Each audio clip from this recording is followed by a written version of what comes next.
Whoa, buddy. Put that thing back in its holster. We haven't gone anywhere. I don't understand.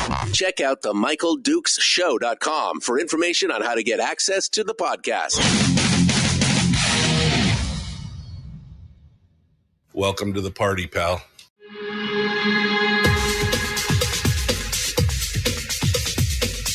The Michael Dukes Show. The greed and the entitlement is astounding to me.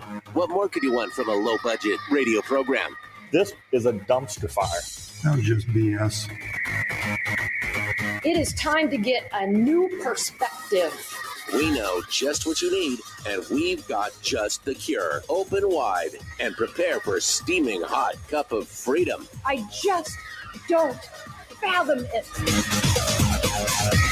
The Michael Dukes Show, streaming live across the world. Live around the world on the internet at MichaelDukesShow.com and across the state of Alaska on this, your favorite radio station and or FM translator. Good morning, my friends, and welcome to the program. Thanks for coming in and joining us. It is a Monday, that beautiful, beautiful day where we get a chance to, reminisce on what the weekend was like and how good it was, and how now we're not loving it. We're not loving. It's fine. It's fine. It's Monday. We're ready to go. We've got some good stuff happening here, and we're ready to jump into it and talk about it. Got a full boat of stuff to talk about today, including our candidates and guests today. Joining us here in hour one is Leighton Radner, who is running in House District 5, which is the seat currently being held by Louise Stutes, the representative from Kodiak. He's got his work cut out for him, and we're going to talk with him about his candidacy and what's going on there. We'll see what's happening and what his thoughts are on the race and why he's running, and his thoughts on what's happening in that neck of the woods, and, just get the full rundown here. It'd be nice to see, it's nice to see a candidate running against somebody who I believe has been contributing to the chaos in the legislature. In hour two, we'll be talking with another candidate, this one for U.S. Congress for the House of Representatives. And that, of course, will be Nick Begich, who will be joining us and talking with us about his continuing campaign. Interestingly enough, there was an anonymous telephone poll, a push poll, that came out over the last few days. And it kind of went negative. Suzanne Downing over at Must Read reports on it. The 10-minute push poll was conducted, and those receiving the call were not able to identify the sponsor of the poll, but did provide some of the questions to Suzanne. They were all negative on congressional candidate Nick Begich and were favorable towards congressional candidate Nancy Dahlstrom. It also had negative messages about Rep. Mary Peltola.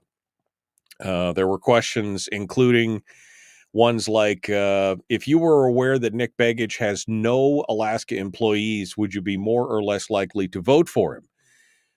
The thing is that Nick only has Alaska employees.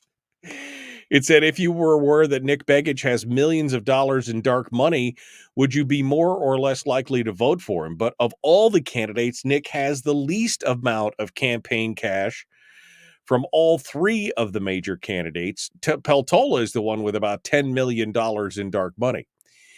It said, if you were aware that Nancy Dahlstrom went to the border with Mexico, would you be more or less likely to vote for her?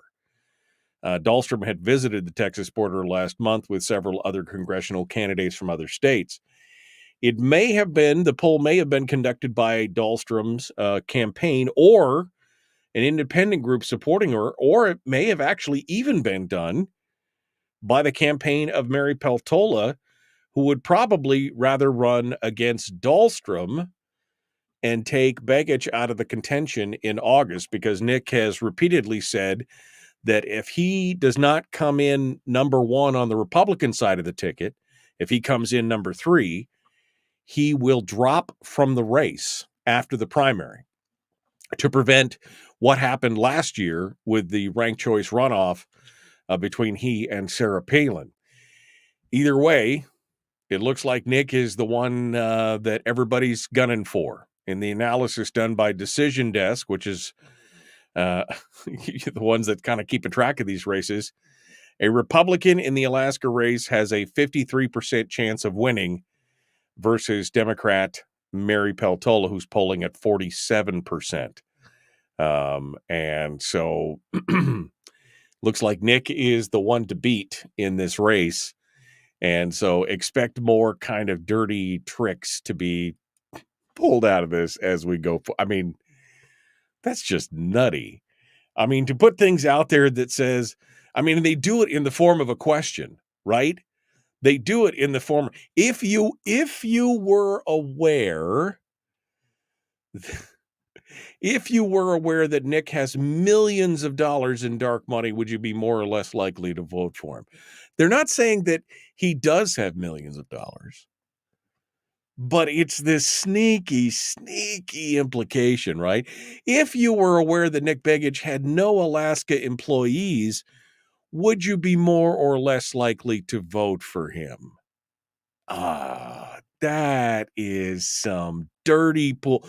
Because, I mean, let's face it, especially if you're doing some kind of randomized poll, a lot of the people aren't really listening that well, and maybe they mishear and then, of course, it's, again, remember, they call it a game of telephone for a reason, where, somebody starts off saying that I really like peanut butter and jelly sandwiches, and on the other end, 10 phone calls later, it turns out they're the ones that killed Lincoln, kind of thing. You know what I mean? We know that's kind of how it works. And so it is this sneaky guerrilla warfare tactic. If you were aware that Nick has no employees, would you be more or less likely to vote for him? I mean, wow. Just wow. That is definitely not something that you should be super excited about. What else we got here? Lots of good stuff from Must Read this morning here. Another article, this one talking about on the national level. And since we've got Nick on today, we'll be talking with him about this story. The U.S. House of Representatives, led by Representative Mary Miller of Illinois, is fighting President Biden and his rule interpretation of the Title IX rules. He's ruling that boys and men can use women's toilets and changing facilities and can compete as girls and women in public sports. Now, there's been a huge hue and cry on this, obviously, by many people. And even some feminists are finally starting to come around on this because, they fought so hard for equality, for acceptance, for being able to secure their rights and to do all these things under things like Title IX in the schools. And now it's being wrecked in a lot of ways by this equity of, how equal is it for a woman to have to compete with a biological male in sports where the men are, generally speaking, physiologically stronger, tougher, faster, that kind of stuff. How is that equity? How is that equality? And people are finally starting to come around to that. Even some people who heretofore would probably be, the progressive causes would be the cause du jour for them. Even they're going like, wait a second. Watching the what was the latest one? Not the swimmer, but the sprinter, right? The runner who come across the finish line, the biological male who competed against all the females and, outran them by 3 or 4 seconds. I mean, it's disturbing. Representative Miller has led 67 of her House Republican colleagues with new legislation that would reverse the Biden administration's Title IX interpretation. She said that Joe Biden is undermining years of progress women have made in securing their rights under Title IX.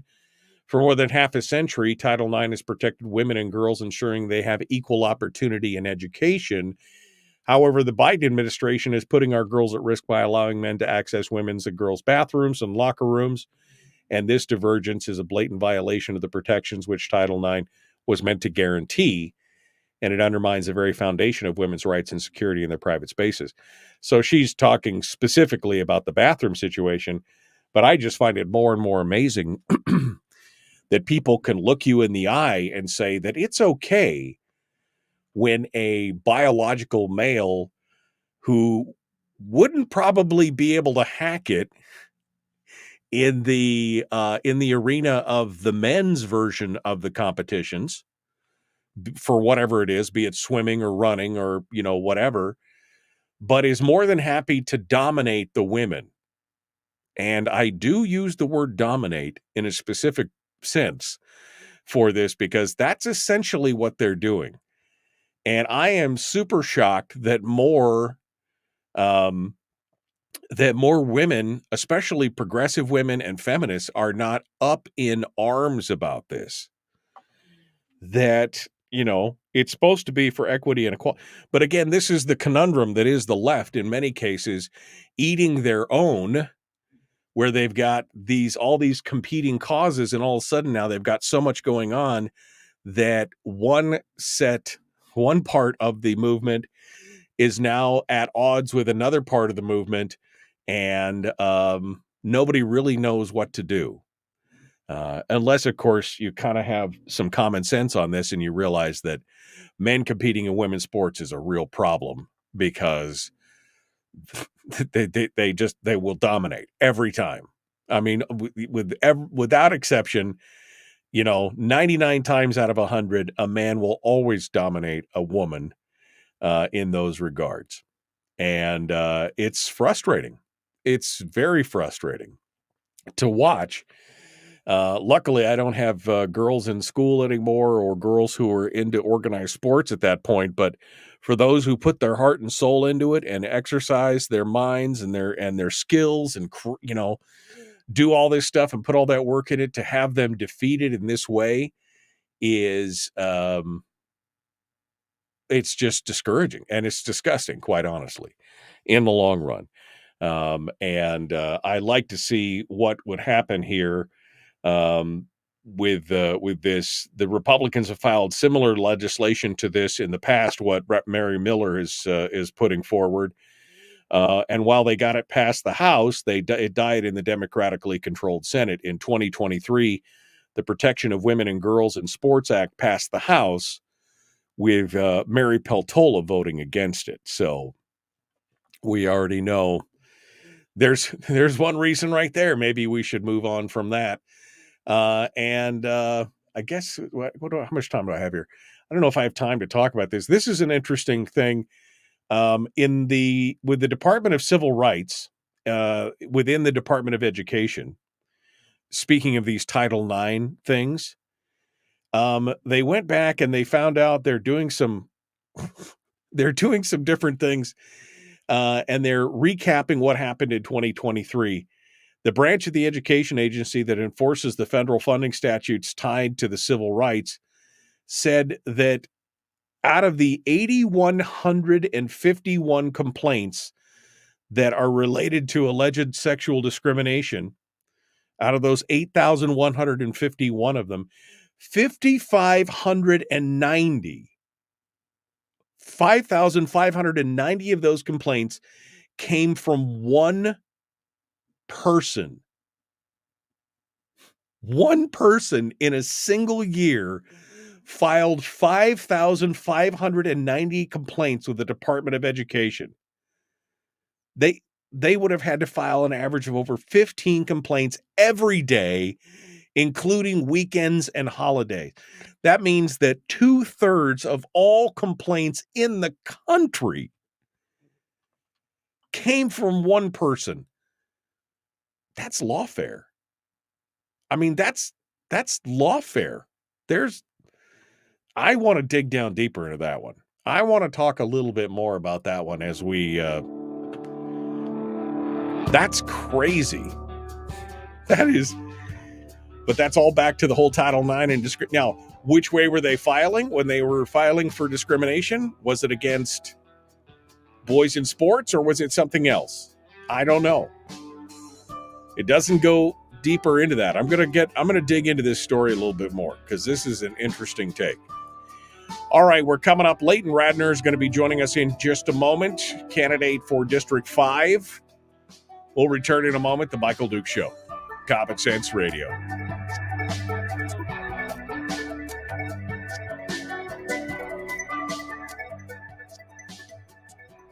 If you missed the show, you can listen to it on your time with Dukes On Demand. Oh, and it's free. Like America used to be. Streaming live every weekday morning on Facebook Live and MichaelDukesShow.com. Okay, we are continuing on this morning. I have no idea why the video continues to be as choppy as it is. This all started last week, where apparently the audio is coming through fine, but the video is choppy AF. All right, let's go check out here and get a test on with our guest Leighton Radner, and then I will get things ready here for the, and then I'll catch up on all your comments in the chat room and everything else. Let's go over here right now and see if we can get Leighton on right now. Good morning, sir. How are you? Morning. I'm doing good. Good. Thanks for coming on and being part of it. You're sounding good here. Let me adjust your volume just a little bit, and we'll get you squared away. All right, you ready to dive into this and everything? Yeah. Good. Absolutely. Okay, and you said that you were going to have your website up later this week, so you're working on that as well. Yes, I'm getting it set up. I got a little bit backtracked with it because I had somebody who was supposed to do it, and then they fell out. So now I'm doing it myself. Okay, well that's what happens sometimes. Sometimes you can't. Sometimes you can depend on people. Sometimes you can't depend on people. So that's how it is. All right, my friend. Well, you hold the line here, and I'm going to put you back in the green room, and we'll be right back to you here in just a second. See, he was smooth, and his video was fine. Something on my end. I don't know what's going on there. We'll figure it out here. All right. What else is we got? Let me scroll backwards here. I'm scrolling backwards. Good morning. Bill, I hope you're feeling a little better. I know you thought you had the Rona or whatever. Nick and Nancy are both going to be at the Fairbanks Republican fundraiser this week on Wednesday. Can't wait to have both of them in the same room. That would be interesting. Did anyone see the open letter that Sullivan wrote to the Daily News Miner? No, I didn't. I'm interested though. I can't get, I refuse to pay for the News Miner. So just like I refuse to pay for the Kodiak Daily Mirror, which is owned by the same company.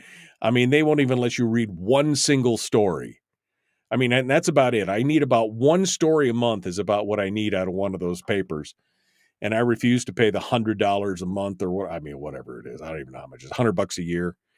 So no, I haven't seen the story, Jeffrey, but if you can see it and you want to send it to me, I'd love to see what it is. They are not men. What? I want to know how much money was donated to Dahlstrom from Peltola. Same reason, O'Brien says, the same reason another certain individual has entered the race to siphon the votes away. Yeah.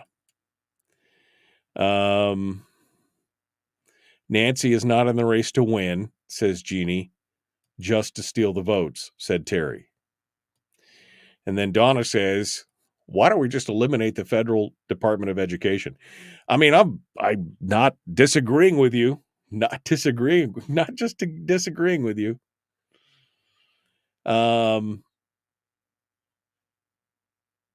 Oh, yeah. Donna Gilbert died this weekend, which is just, ugh. It's so sad. She fought so hard. Donna Gilbert, meet you at the Borough Building, which is how she would end her voicemails calling for testimony. Donna Gilbert passed away. We'll remember her here later on. All right. Let's go. We're getting ready to go. And I'm just thinking you should not have purchased that used equipment from KFAR. Actually, I didn't purchase any used equipment from KFAR. This is all new stuff. It's just one of those things where I think this computer's about had the weenie. So we're going to have to work on that. Not this weekend, though. I'm going to be in Homer this weekend doing the Bear Creek Winery thing. Here we go. Jumping in the Michael Duke Show, Common Sense Radio. The Michael Duke Show. Not your daddy. Wait, sorry. Not your daddy? Ooh, not your daddy's talk radio. Huh. Whew. I was scared for a second. Thought we were going down. Here's Michael Dukes and the show. All right, we're continuing right now. The Michael Duke Show, Common Sense, liberty-based, free-thinking radio. We got our guest coming on board right now, Leighton Radner, who is a candidate for District 5 down on the Southern Peninsula, including Seward and Kodiak, etc. Leighton joins us this morning to talk about his candidacy and to give us a little bit of thoughts on why he's doing the things that he's doing. Why did he decide to do this? And we jump in with him right now. Good morning, sir. How are you? Morning. I'm doing great. It's been rough weather over here the last couple days. Everybody's wanting a little bit of sun, I think, in Seward. Oh, wow. Yeah, no, we got some good sunshine this weekend, but you know how it is around here. If you don't like it, wait 15 minutes and you'll get something different. So that's how it works. Yeah, certainly the same here. Yeah. All right. Well, let's talk a little bit here about your candidacy, your history, who you are, where you came from. So let's start off with that. Leighton Radner, where are you from? Give us a little bit of your background. Kind of the you were born a poor child in the small. Give us the whole deal. Hit us with the whole thought. So I was actually raised in Big Lake, Alaska up until about 15 or so. When I moved away from there, we sold our home that we had there that I grew up with. And we moved out of there. I moved to Seward, and so I've been in Seward now for 7 years, but really it's been longer. I just wasn't a permanent resident until about 7 years ago. And my family had a lot of connections to Seward previously. My grandmother and my step-grandfather were the first ones to live like year-round in Camelot here, which is a well-known area of Seward. They sort of stuck it out when everybody else was leaving during the winter and stuff, and tried to build something a little more permanent there. And my step-grandfather has still living up there and still has the house that he built. And so I have a lot of family connections to this area, and so I decided to kind of plant my roots here. My dad opened a business, and I'm opening a business as well, so that sort of became something. I got more involved with local politics, ran for city council here back in 2021 as sort of just a messaging campaign, because I saw a lot of issues going on in the city, and I knew there were more popular candidates running for that race, but I thought it would be a good opportunity to sort of get the word out there that basically the government in Seward was growing at a very rapid rate, and it was putting the businesses and everybody who was moving down here into sort of a bottleneck, which is ultimately what I think is happening with the state government and the federal government and the way that they interact. And decision to run for this race is because I think there's a huge impact being had on the state in regards to land and resources, and I think those things have to be addressed. I think especially in District 5 they're an issue. I think fishing is such a big portion of this district, and it does not get as much attention as it should. And I think much like the city of Seward, in my little microcosm, right, in a smaller scale, the entire district has an issue of too much government and not enough private resources going on, too much government resources, and I think that's something that has to be brought to an end.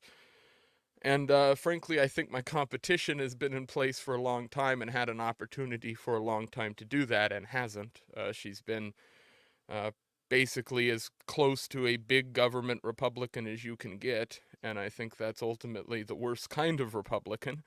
And I think, frankly, on most issues, I'm a better conservative than she is. So I think Right. that I step into it from that position. Right. Well, and let's talk about a little bit. I mean, you're a libertarian, and that's kind of a thing. Walk us through the genesis of your libertarian roots. I mean, how did you come across from this? Why not a Republican? Why not something else? What took you down the primrose path of being hated by everybody because you're a libertarian? Yes. Yeah, so I never went to any school. I was homeschooled. And that I think that played a big role in it. I didn't have parents who were really political at all. And they didn't really care much about politics. I didn't, growing up, other than a little bit of news that I would absorb here and there and reading newspapers, I didn't really have a ton of care as far as that side of things went until I started learning about history. And then my interest was very much so piqued because through the ages of 13 to about 15, I really deep dived into reading a lot of books on history, reading about how people really come to have formed these governments and the things that we've sort of just signed on to. And especially in the state of Alaska, the early histories of the state from the 1920s onward, and learning a lot of how the government has been doing things for basically as long as any of us have been alive in the state, and before it was even a state. And so I started getting a lot more interested in that. I read Murray Rothbard's Anatomy of the State, and I started listening to people like Ron Paul back in 2012 when he was running for office. And he was running as a Republican, but he was sort of hated by his own party at that point. And so I looked for the people who were sort of agreeing with him at the time, and that was the libertarians. And I definitely come from my libertarianism, definitely is more on the right of things. I often catch the ire of left leaning libertarians, but Right. You're I just do not you're just not libertarian enough, right? That's the problem. right. You're just not Yes, libertarian enough, right? that is always the claim, and I do have a bit of love for the state of Alaska and Alaska over sort of the national politics of libertarianism. I focus a lot of my theories around politics to the state and to this geographic area rather than the rest of it, because I think we're just so unique. We can't really look at this place is the same as anywhere else. I think Alaska is Alaska. There is nowhere else like this. It doesn't exist. Right. No, I would agree with that. What was your decision process in running? I mean, what was the thing that tripped you over? I mean, you've never held political office, as you said. You ran for the Seward City Council, but that was more, as you said, kind of more of as a messaging campaign, as a way to get kind of that message of smaller government out, knowing you didn't really have much of a chance. So, what makes this different? What was the thing that pushed you over the edge here? On this race in and of itself here for State House. Yeah, I think ultimately it's that this position as a representative, you're supposed to be representing what is wanted by the people in the district and what is best for the people in the district. And I looked at the candidate, I saw it was actually a media piece I saw pop up in my feed just about 3 days before I decided to run. And it was talking about how Stutz was going to run unopposed. And I started looking into her votes and some of the descriptions online that she's written and other people have written about her political views, and realized, oh, this person has sort of the worst kind of takes because they are middle of the road. And I know people will some people will hate the way that sounds, but some of the worst decisions in government have been made when both sides agree. And I think there's something to be said about when somebody has been the representative for as long as they have, and you haven't really seen meaningful impact in that time, then there needs to be somebody else who steps in and gets to have a shot at that. And I think that, in the time we are in the government, where there's as much corruption as there's as much sort of dark money and all this stuff floating around that people are always talking about, I think it's better to swap these people out more often than not. Yeah, well, who was it that said that politicians are like dirty diapers? They stink and they need to be changed frequently, or something like that. So Yeah. I definitely feel you on that. Leighton, as you look at the candidacy here and you look at the potential for being in office, some of the big things that come about on this are, one, obviously things like the PFD. That's a huge issue. And the fiscal plan, a budget of some kind for the state. So let's talk about that for a second. Where do you stand on the permanent fund dividend? And what are your thoughts on a long-term fiscal plan for the state? What are you looking at? As far as the PFD goes, and I've made this statement on Ballotpedia, I made this statement in a few letters to the editors that I've written in the last few years, the PFD needs to either be directly in the hands of the Alaskans or it needs to be paid out. Those are the only two options that the state should have. They should not be able to take the money. This started with Walker, and it never should have started in the first place. And it's something that I think representatives have to be specifically good on, especially when they're really representing these issues to the larger governments and making the voices of the people they represent heard. And I know, for instance, my competition in this race has been sort of horrible on this issue, at least from what I've heard from people in the district. So I think it's imperative, and I think that's a specifically important issue that needs to have more attention put on it by people in smaller communities.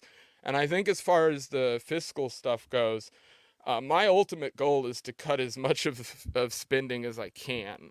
My outlook on it is that taxes, and especially property taxes, things like this, are levied in this state far too harshly.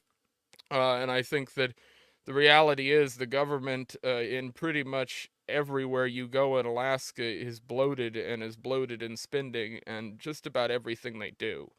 And I think that, frankly, there's individual things I can talk about that need to be cut, but overall, I think just about every aspect of what the government is spending on has to be cut. And I think that's that can be picked up by the private market. And I think that's something that Alaskans need to really be frankly championed in. I think the issue here in the state is that Alaskans are not being put first. Often they're put last as far as contract decisions, as far as businesses being open, being more difficult. And all of that's fiscal. All of that goes into how much money is being spent and how heavy the fees are, taxes are. All of Right. those things weigh on businesses, and all of that weighs on the individual person. It all makes it harder, by the way, for younger people like myself or anybody else to get involved in opening businesses, which Right. is what creates new jobs, and not these jobs that are invisible, that you don't see, that are in office buildings sitting up in Anchorage by bureaucrats, but the jobs of people who are actually working in the state with the community, doing things that need to be done. Right. Leighton Radner is our guest. He's a candidate for District 5. He's out of Seward. We're going to continue with him here in just a second and get maybe dive down into some of those things and some of those cuts that he was just talking about. We'll see what he has to say about this in just a moment. The Michael Duke Show continues. It is your home for common sense, liberty-based, free-thinking radio. We return with more and Leighton Radner right after this.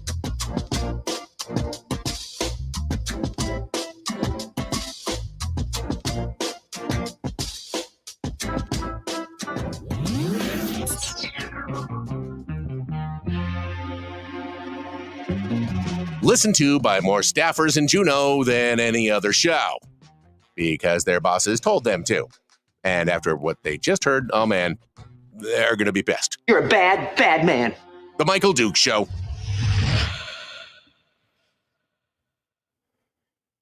All right, Leighton Radner is our guest here on the program. We're in the commercial break right now, and we're going to continue with this. I think you're here. You're hearing some good stuff here in the chat room. Teresa says agreed with his assessment about fishing being so many political entities afterthought. She also says Kodiak's not submerged quite yet, but there you go. Let me see here. What else was there? I saw spot on. Leighton gets it. I wish I could vote for him, says Chris over on Twitch. I appreciate it. Yeah, no. I need a studio upgrade. What do you mean I need a studio upgrade? Brian just said I need a studio because my background is not as interesting as Leighton's. I mean, I was gonna put some stuff over here and stuff over there. I made that all myself. I bought this like antique looking paper off Amazon, and yeah, I got printing. Yeah, you got some printing stuff going on there. It's I figured one day I'll put some stuff behind me to make it more interesting. Right now, I did get the lighting. The lighting was important for a little bit of contrast, but everybody's a critic. Everybody's a critic, Brian. I do actually have this huge cutout of this over. Maybe I'll put it in for tomorrow. There's a huge cutout of an oversized AR-15 that I can put behind me, and we'll get some people's attention on that. I've got the lowly 6-shooter back there. I saw that. Somebody said, is that a 45 behind him? A 45 long Colt behind him there? No, it's that one's actually just a little plinking gun. It's just a 22 Magnum. I've got my bigger stuff in the closet. Oh, we won't. Don't tell anybody. You lost them all in a boating accident. Just for folks' interest, though, you also run a YouTube channel as well, Outlawed Thoughts. Tell us a bit about that. Yeah, I do a sort of talk show, radio show thing. I put it up on Spotify and stuff, but mainly it's just the YouTube show that gets the attention. But I talk about news stuff and just random topics that come up sort of happening in the world. And I've made some documentaries on the channel. I made one about Joe Vogler, and I've got sort of a theatrical version of that, if you will, that's in the works to come out soon. That's about that's going to have a lot more interviews in it. It's going to be closer to like the 1.5 to 2 hour mark and be much more in depth. And I hope to have that out in the next couple weeks even. Oh, nice.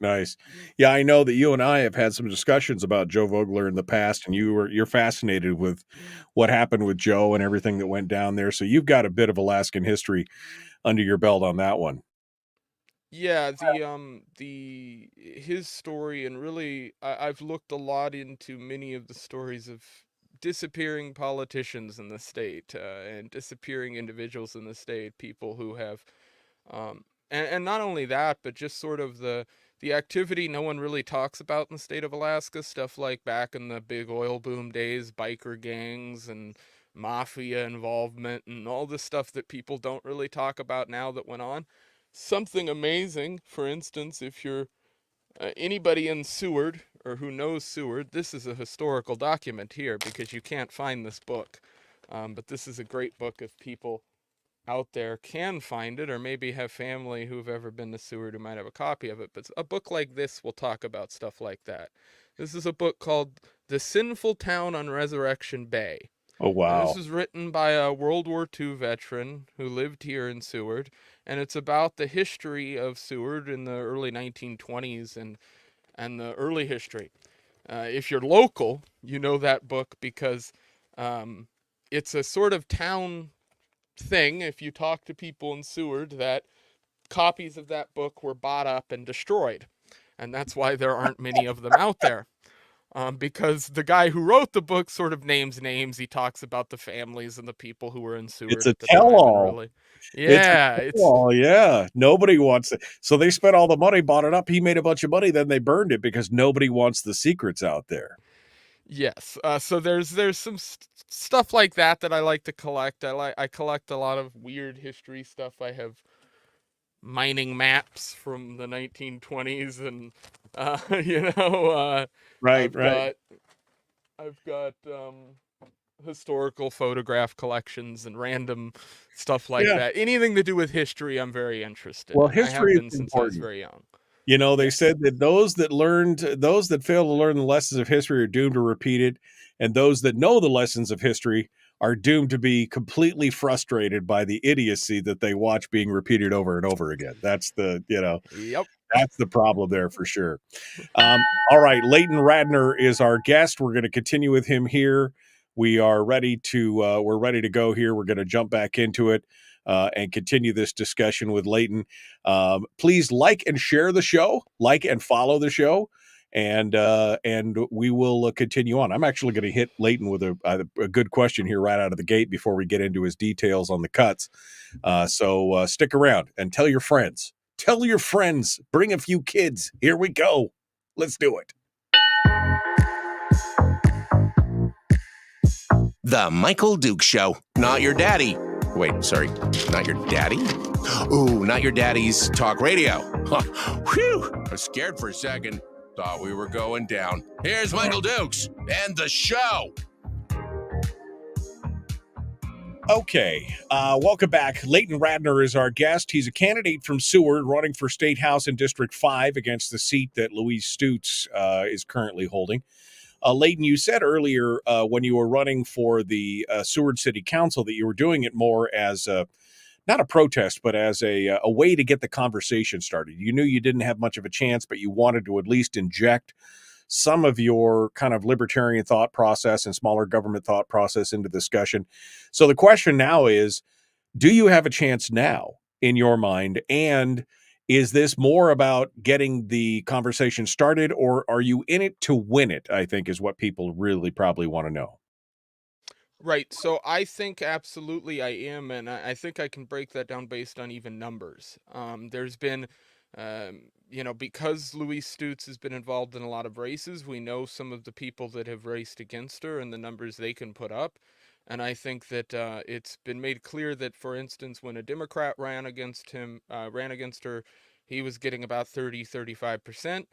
When another Republican was running against her, he was getting about the same. So the real challenge here, and what I'm asking voters to do in District 5 that are on the Republican side of the fence specifically, is to really take a look at the track record that I have and to call me. Talk to me on the phone. You've got my phone number. It's 907-422-7392.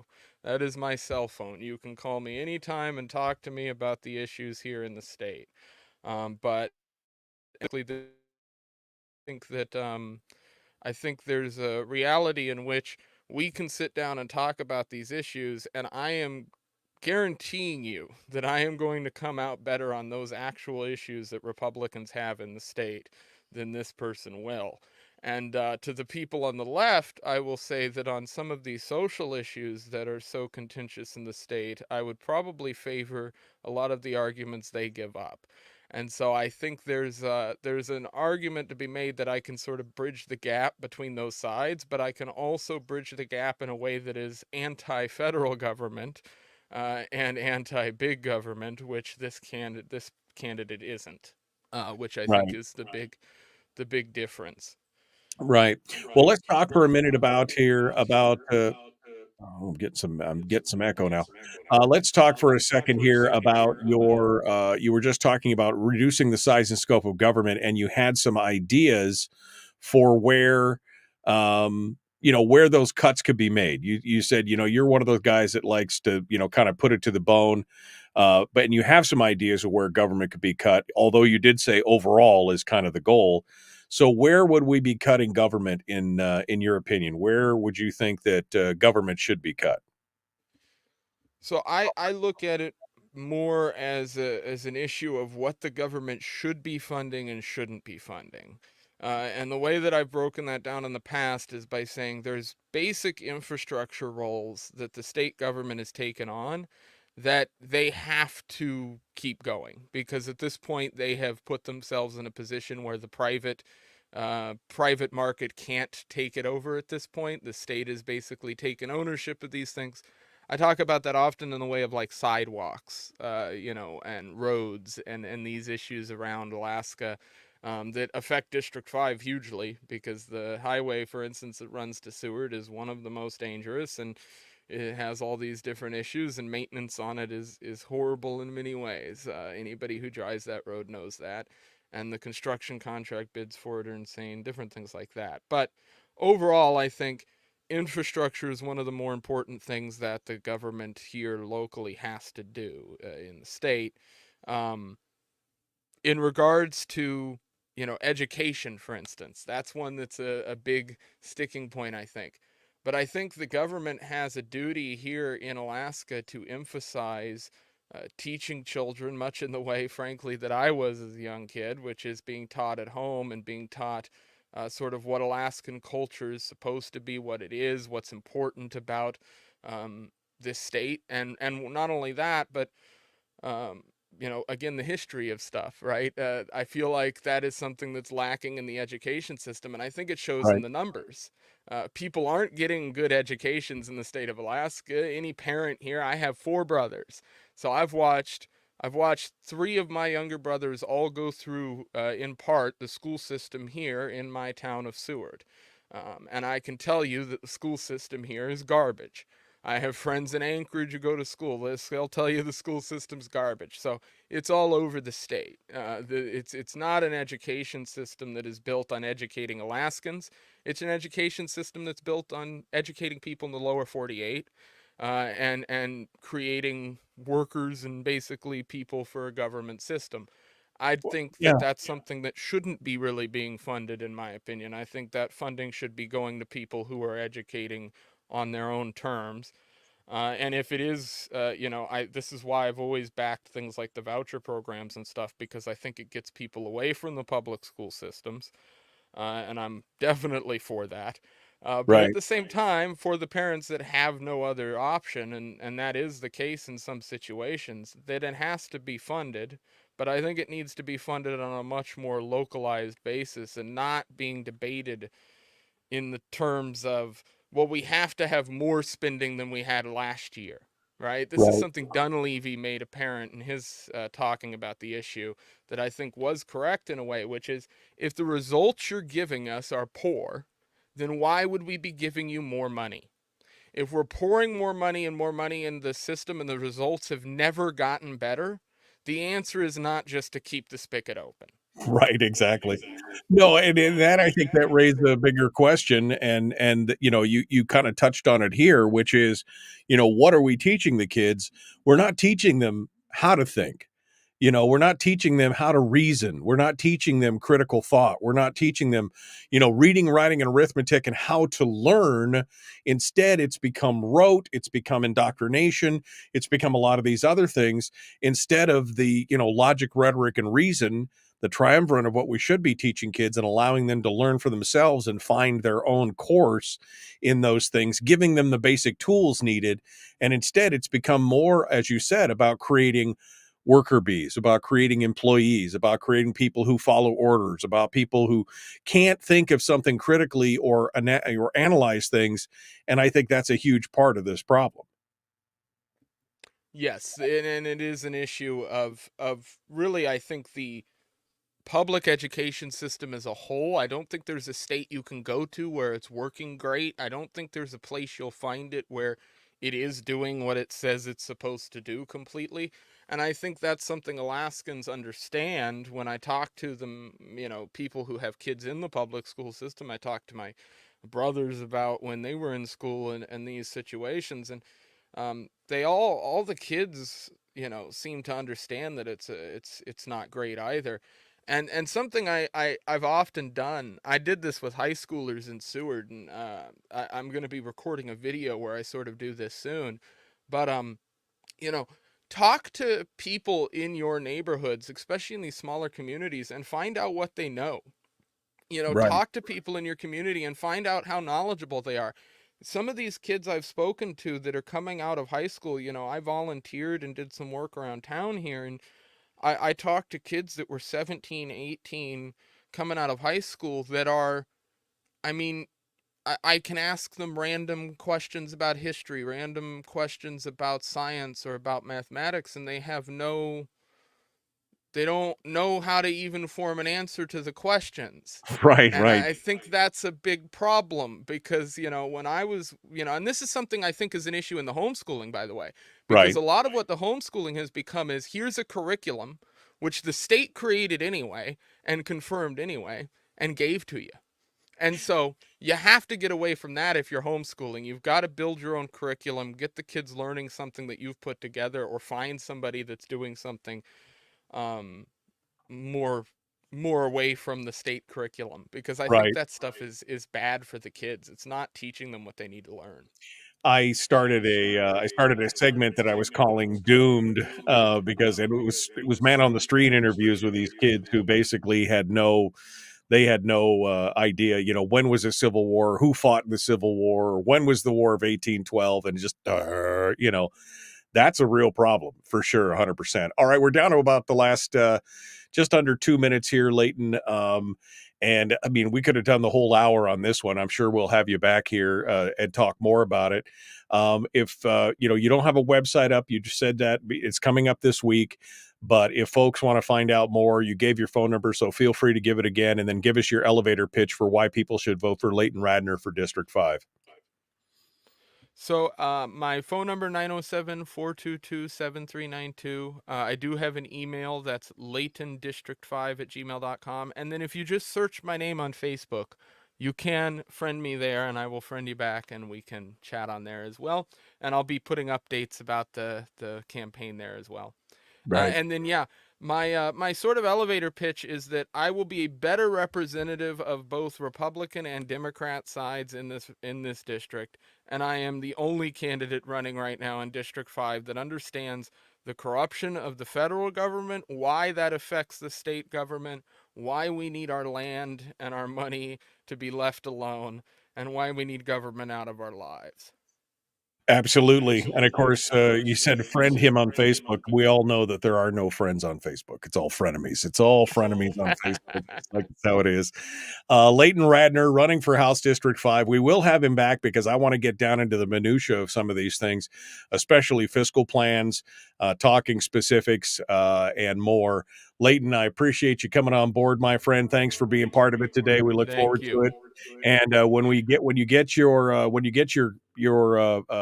website up, let us know. We'll get some folks out there to donate to you. We appreciate it. All right, folks, that brings us up to hour 2. Nick Begich is dead ahead. The Michael Duke Show, Common Sense Radio. All right, Leighton, that's it. Yeah, we're up against the break here. We're at the top of the hour now. I see Nick is in the green room, so we're good to go with him here in just a second. But I always like to give candidates the final bite at the apple, and people are saying, that what was they saying, that they need to donate. We need to donate to his campaign. We need to donate to his campaign. Jacob says, "Oh, see, this is going back in the Wayback Machine." Rockefeller himself said he wanted good employees, not good competition, which is in part why he created the school system. This is why it's built on the Prussian model, by the way. Our school system's built on the Prussian model, which is basically you will comply, you will follow orders. That was a militaristic reason for that. What else is here? Oh, man, don't say that about Leighton. That's an insult. This guy is like Dukes Jr. That's that's an insult to him. I mean, he doesn't need that. Greg says, I like his answers. And Bill says, I really like this guy. I want to give you the final bite at the apple here, Leighton, though. We got about 2.5 minutes here before I pull Nick into the conversation. As you said, you're more on the conservative side of the libertarian spectrum. You identify more probably with Republicans than you do with Democrats, but you're trying to be that bridge. So final thoughts here, Leighton Radner, House District 5. Yeah, I think I definitely want to be that sort of bridge there, and I think that I think that ultimately what is needed there to bring that bridge together is somebody who's not in either of those parties but understands the arguments that they're making. And I think that I certainly understand both sides of that argument. I think that ultimately there was, back in the 70s and 80s in this state, sort of an understanding from the people on the left that even though they were on the left, they were pro-free speech, anti-war, anti-tax for the most part, wanted people to have affordable homes, affordable land. And those actually today are things the conservatives are taking up as meaningful issues. And that's something I think sort of needs to be bridged together. I think these old school Democrats that are still in the state, a lot of them are still here, and these new school Republicans can come together to support candidates that can actually get things done, regardless of their party affiliation, regardless of who they're sort of with on any side of the ship there. I think that there's so many issues affecting this state, but specifically District 5 and these surrounding districts that go unnoticed. We talk about the fishing stuff. Peter Pan, that's an issue right now that everybody's talking about over here. You've got these fisheries that are shutting down. You've got people who own boats over here who are owed money from these companies. Something that's being ignored in all the reporting there is that these are state-backed fisheries. These are fisheries that have a monopoly that was fronted by the state of Alaska. These are the types of things that we cannot be doing as a state, and they have to come to an end. We allow basically Alaskans to get the brunt end of the stick, and we hand investment to foreign entities or to other states. Those things have to stop if there's ever going to be an Alaskan culture that survives. Otherwise, we'll just become like any other state. And I never want to see that happen to the place that I live. Right.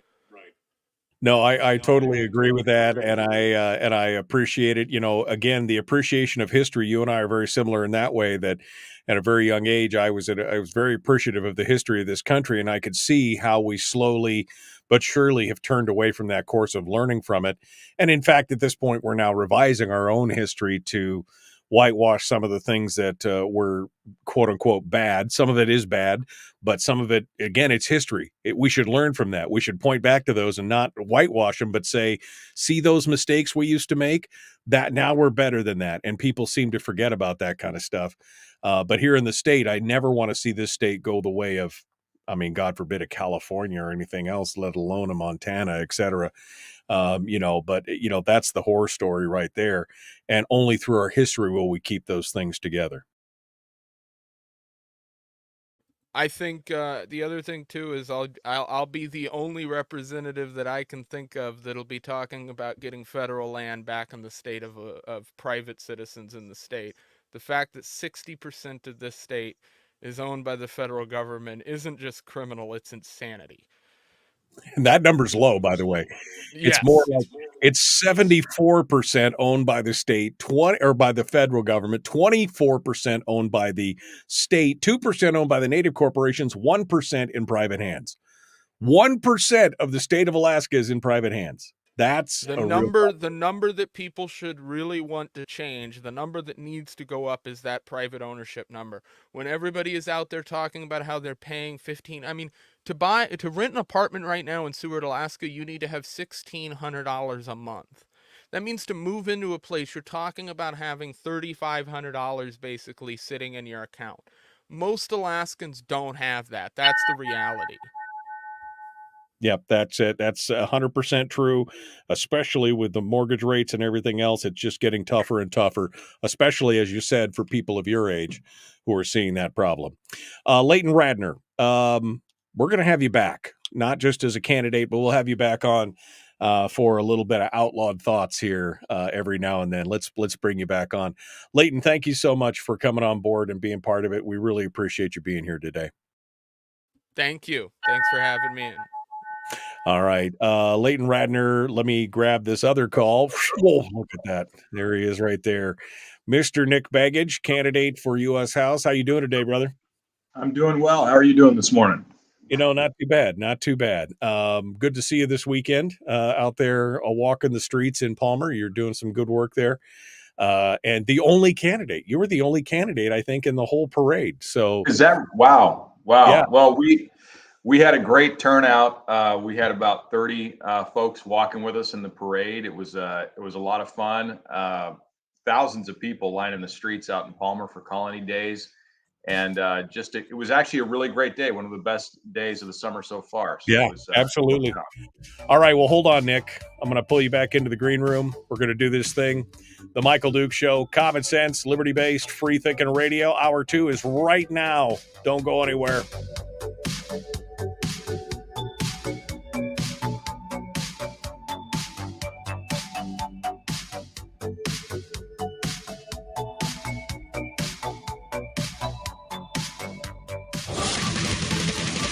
Whoa, buddy. Put that thing back in its holster. We haven't gone anywhere.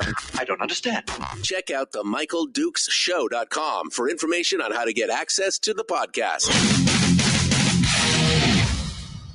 Welcome to the party, pal.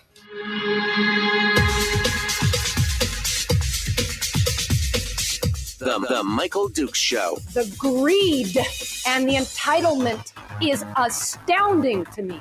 What more could you want from a low-budget radio program? This is a dumpster fire. That's just BS. It is time to get a new perspective. We know just what you need, and we've got just the cure. Open wide and prepare for a steaming hot cup of freedom. I just don't fathom it. The Michael Dukes Show, streaming live across the world. Oh, yeah. Live around the world on the internet at michaeldukeshow.com and across the state of Alaska on this, your favorite radio station and or FM translator. Good morning to you. It's Monday. God, I sound a little bit... Just is it tough on my... I remember somebody once said he's so loud in the morning. I don't mean to be loud. I'm just excited to be alive. I made it out of the grave one more time in the morning. And I'm ready to go. So I'm excited. Sorry, don't mean to be so loud, but be excited about life.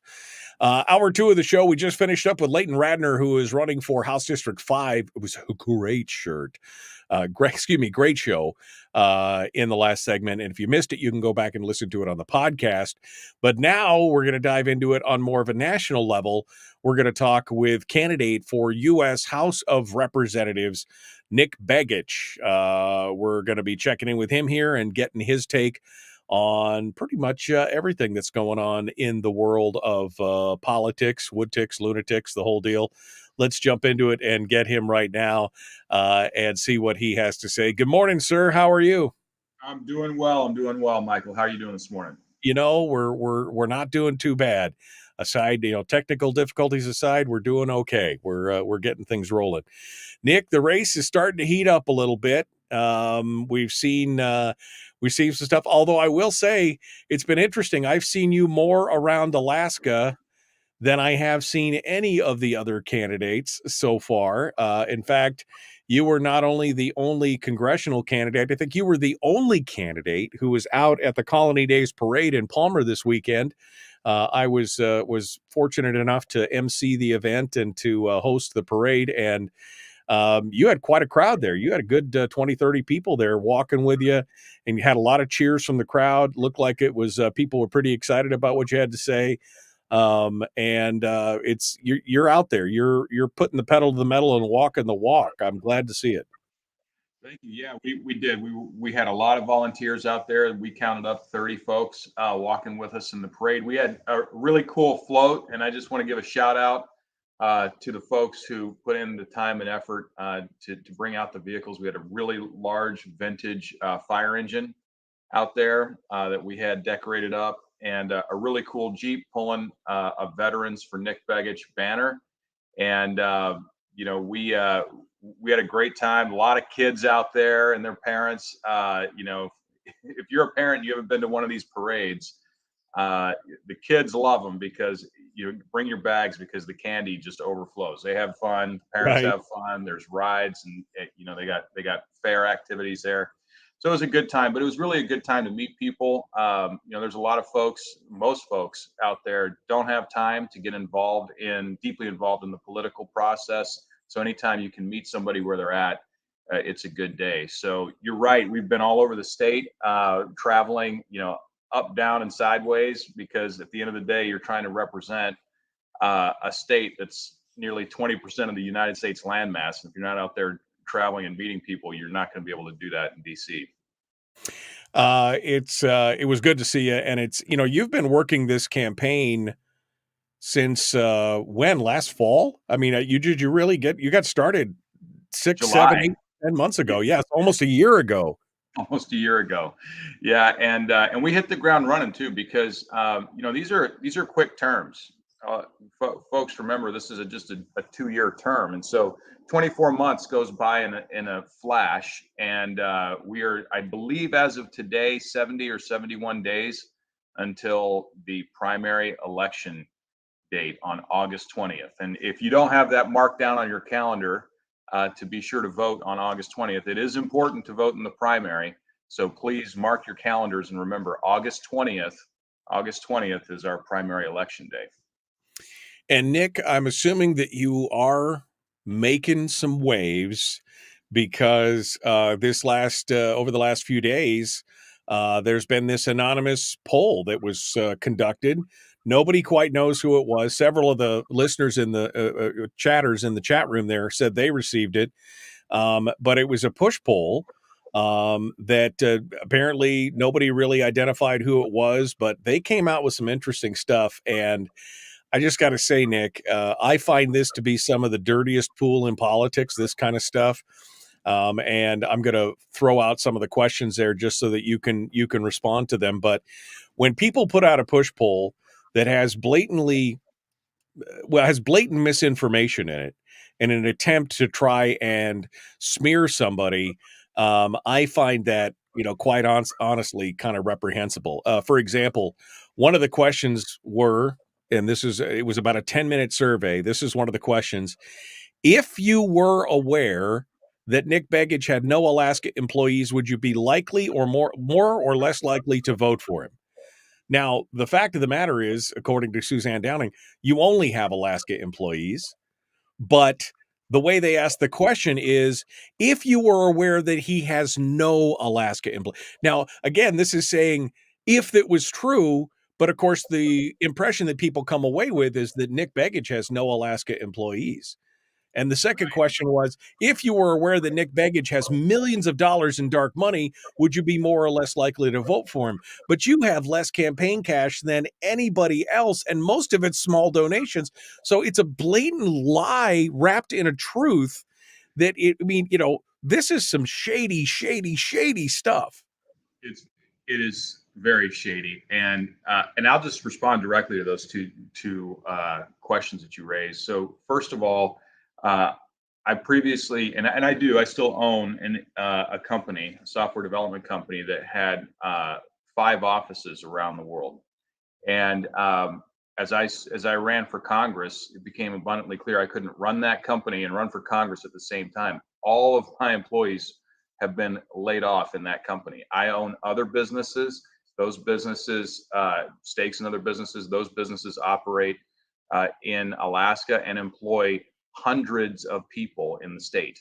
And so, when people put this information out, they act as though I have nothing to do with the state of Alaska. That's a blatant lie, and it's frustrating. You're absolutely right.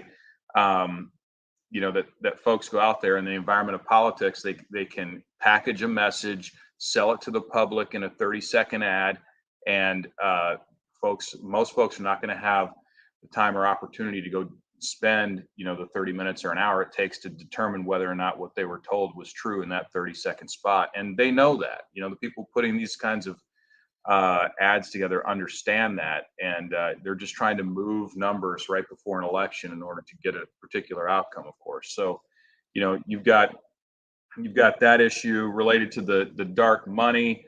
You're right. I have less campaign cash on hand than any of the other candidates in this race. Part of the reason is because I'm campaigning.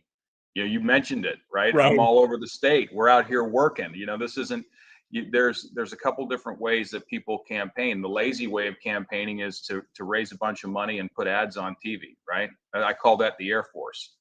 But you can't win a war like this with the Air Force. You got to have boots on the ground, Army. You got to have troops that are actually doing right. the heavy lifting. So we're out there, we're traveling, we're engaging. We started campaigning from day one. So, our cash on hand is going to be lower because we're out there working. And, these folks act like if a third party comes in and spends in the race, somehow that's my money. It's not my money. That's somebody else doing something. Mary Peltola has probably close to $10 million in dark money that's already been allocated for this race, and will be more than that by the time we finish in November. And so, of course, that information is left out of a survey like this because it doesn't serve their purposes. So I'm not sure where that survey has originated. We've heard about it from a number of people over the last few days, but you're right. It's emblematic of a style of politics that doesn't really advance the conversation. It's intended to shape and manipulate the conversation to achieve a particular political outcome. Well, and to carry on with your military analogy of, the Air Force versus ground troops, the only time you receive flack is when you're over the target, Nick. So that must mean that you're a threat. I mean, you're a threat to this. And Fat Ray, I want to give a shout out to Fat Ray over on YouTube, who's watching on YouTube this morning, because he did correct me. It's not a lie wrapped in a truth. It's a lie couched in a possibility. And that's more accurate to what I was saying. But that's the thing. They say, that's like saying, what if I told you that Michael Dukes is a wife beater? How would you feel about him? Wait a second. What is that? Wait, what? It has no basis in truth, but it's a lie couched in a possibility. That's exactly it right there. And I agree with that. And I think it means, Nick, that you are on target with what's going on, because again, we're not seeing any real campaigning by the other candidates. Nancy's girl, Mary. Sorry, I lost it. I forgot what her name was for a second. Mary Peltola, she is relying on the independent expenditures and some of those dark money groups. They're laying the groundwork for her right now. They're carpet bombing from orbit on YouTube and on television and everything else. She's allowing them to do all the work ahead of time. I really haven't seen anything from Nancy other than commentary in the papers or things like that about her.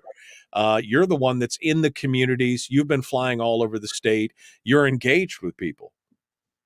Yeah, and it's interesting too, because Mary Peltola's campaign spends somewhere on the order of $50,000 to $80,000 a quarter on polling just to figure out what Alaskans think. And there's a role for polling, of course, but that's a tremendous amount of expenditure spent strictly on trying to figure out how to shape public opinion. And it's a very sophisticated campaign. I mean, I have to give credit where credit's due. Her campaign is extremely sophisticated, and it's going to need to be, because if she's going to try to convince Alaskans to give her 2 more years after joining with Nancy Pelosi 90% of the time, she's going to have to spend a tremendous amount of money on polling and consultants. But look, at the end of the day, the job of a U.S. representative is to represent the people. And the best way to do that is not through a poll, but by meeting people in person and hearing from them directly about the problems that they have and the solutions that they believe will best address those problems. Nick Begich is our guest, candidate for the U.S. House of Representatives. We're close enough to the break. We'll go ahead and take it right now. I don't want to get too deep into some more stuff. When we come back, we'll talk with Nick about a few things, including, I know it's not Firearms Friday, but we're going to talk a little bit about gun policy, specifically in light of what the White House has been doing over the last couple months and the tremendous amount of problems that's creating. Nick Begich is our guest. We're going to continue here in just a moment. The Michael Dukes Show, common sense, liberty-based, free-thinking radio will return with more Big Politics with Nick Begich right after this.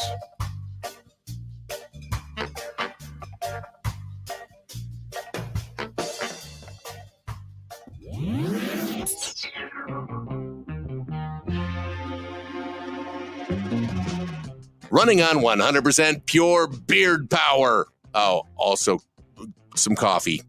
We dip our beard in coffee. Ha, nice beard. The Michael Dukes Show.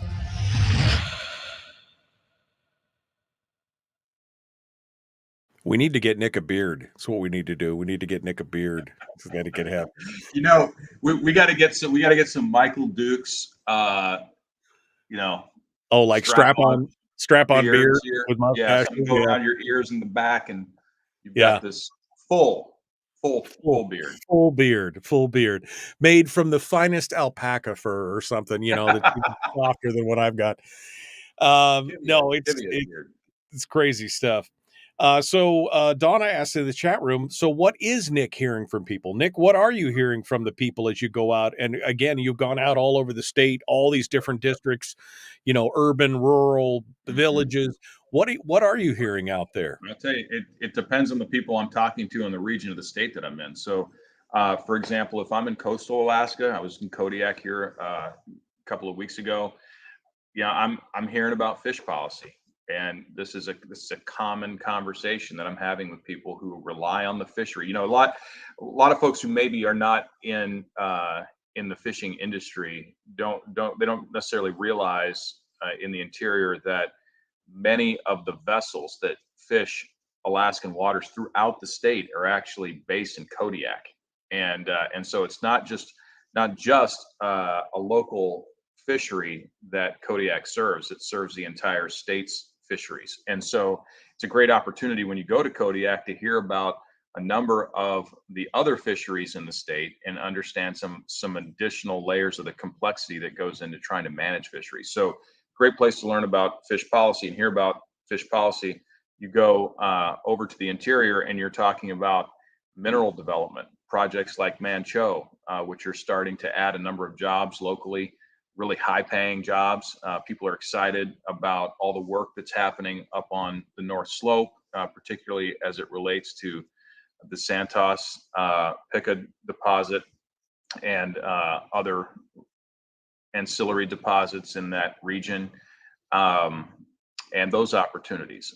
When I'm out in the Matsu Valley, I was just hearing this over the weekend, parents' rights in education, making sure that we're defending the rights of parents to raise their children, to make sure that the curricula in schools is age appropriate and something that parents can approve of. I was at a Moms for Liberty barbecue this weekend, and we were talking about that. And so it really depends on the area of the state that I'm in, but the number of issues that we touch when I'm out there meeting with people in the community is extremely vast. Everything from social issues all the way over to resource development and managing sustainability for those resources and our economic picture long term. It's good to hear, that was always one of my, I ran for borough assembly, but it was always one of my favorite parts was, it was a lot of work to walk the neighborhoods, but it was good to hear what people were saying directly, because they'll say things to you directly to your face that they would never say to a pollster, or they would never say to a phone survey or whatever. And so you get the real deal. Sometimes it's good, sometimes it's bad, but it is a good bellwether of what's going on. And you're right, you have to be on the street to be able to hear those things. You can't just be in your ivory tower from that 10,000 foot view of saying, I wonder what they're thinking down there. And I think that's an important thing. Yeah, one of the things that I really like to ask, you're going to get a lot of complex questions or statements sometimes that say, what are you going to do about fill in the blank, right? And a lot of times that, someone like me is not going to have all the answers. Folks in politics are not omniscient. They don't have every solution to every problem. And so a lot of times I'll just ask that person, well, what do you think we should do? What do you think is the answer? Because this is clearly someone who has thought deeply about the issue. It's a problem that they've identified. They want to solve it. And, when someone comes to the table with some possible solutions, that allows us to move forward and start to put some of those things into action. Nick Begich is our guest candidate for U.S. House. We're about 20 seconds away from rejoining the radio. We're going to dive back into this. Please like and share the show. You could share it from any of the platforms, and that just gets more people involved. So hopefully you can, we can get more folks to continue to talk about it. We'd really like to get this information out. Here we go.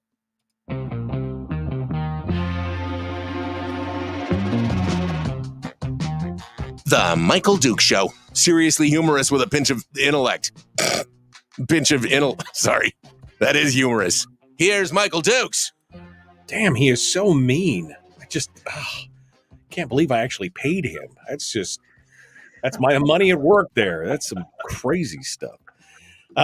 Nick Begich is our guest, candidate for U.S. House. Nick, before we went to break, I teased it. I want to talk about it. It isn't Firearms Friday, but this is an important issue. And since you're a candidate for the Congress, I really want to talk about this. You know, there's been a war on guns for years, for decades. War on people's right to keep and bear arms. It's been chipped away at. We've got bureaucracies that have been built up and are protected, and quite frankly, scare many of us here in America. I'm thinking specifically of the Department of Justice and the the ATF, and in some ways the FBI. They really scare us because at any time, some American, there was what was the thing that the average American breaks 3 laws a day and doesn't even know about it? Well, there's 22,000 firearms regulations out there. And I'm sure at one point, any gun owner has probably broken at least one of them, and so people are scared. But now the Biden administration has decided to reinterpret the law surrounding federal firearms licensees, not to affect the licensees directly, although they've done that. What they're affecting now is private citizens who basically want to sell a gun. They go to a gun show and they have a table with their private collection. They sell a gun, or even if they're just selling it to somebody that they don't, a friend or an acquaintance or a relative. The Biden administration has decided that if you own a gun and you sell it and you make a profit on it, you are now required to have an FFL. And if you sell the gun at a profit and don't have an FFL, you break the law. And this isn't just hyperbole. This isn't just theoretical. There was a gentleman down in Arkansas named Malinowski. He was the director of an airport there, of a small airport there, and he went to a gun show, sold some guns. The ATF got involved. They executed a no-knock warrant on his house, and without announcing themselves, went in. He thought somebody was breaking into his home, grabbed a gun, and they shot him in the head, and he died. Wow. And this is a real deal. This was all based on this new law that if you sell guns and make a profit, even just one gun, that means, you bought a gun 10 years ago, and guns appreciate in value better than gold almost. You bought a gun for $300 10 years ago, you sell it for $325. You're now breaking the law because you're supposed to be an FFL. I mean, this is madness, Nick.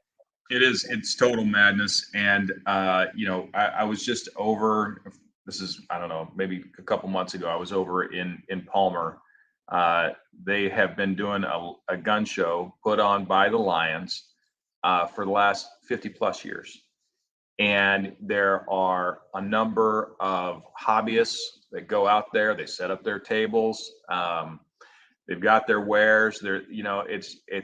It's just something that people do for fun, and they're out there. They love talking about their guns. They love displaying their firearms and all the accessories that come along with that. And these people aren't making big money doing this. It's just something that some of them just do on the side, or just because they enjoy it. And now these folks, if they're doing this, the Biden administration has said, "Oh no, you have to be a licensed gun dealer," and that's going to shut those kinds of shows down. We have them all over the state, have had for decades, right? Since probably before we were a state. And it's going to shut all those things down because nobody wants to take the risk of breaking the law when you're just out there having a good time, participating in what for many is just a fun hobby.